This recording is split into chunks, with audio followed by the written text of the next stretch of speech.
তো বন্ধুরা, লেজের সিজলিন হট আর ডরিটস সিজলিন হটের মধ্যে কোনটা খেতে বেশি ঝাল? আর এটা খাওয়ার পর আমার আর আহিরের অবস্থা ঠিক এমন হয়েছিল। बस हवा निकल गई। আর এটা করার জন্য আমি আর ইজা চলে আসলাম এই দোকানে, আর এখান থেকে এক প্যাকেট ডরিটস আর এক প্যাকেট লেস কিনে নিলাম। আর এই দুটি প্যাকেটের মধ্যে ডরিটসের প্যাকেটটি দেখতে বেশি ঝাল লাগছে। তো তোমাদের কোনটা দেখতে বেশি ঝাল লাগছে অবশ্যই কমেন্টে জানিও। তারপর সবার প্রথমে লেজের প্যাকেট আনবক্স করলাম, আর লেজের চিপসটা দেখতে ঠিক এমন ছিল। তারপর এটা গালে দিয়ে দুবার চিবানোর পর বুঝতে পারলাম ঝাল কাকে বলে। ভাই সত্যি এটা খুবই খেতে ঝাল ছিল, কান থেকে যেন ধোঁয়া বার হচ্ছে।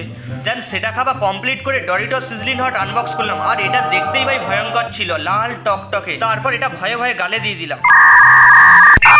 আরে ভাই এটাতে তো একদমই ঝাল নেই ভাই, এটা শুধু দেখতেই ঝাল ছিল আর কিছুই না। আর এই দুটি চিপস খেয়ে আমার অবস্থা ঠিক এমন হয়েছিল। তারপর আইর আর আয়ানকে এই চিপস খেতে দিলাম। A few moments later. তো আজকের উইনার লেস সিজলিন হট।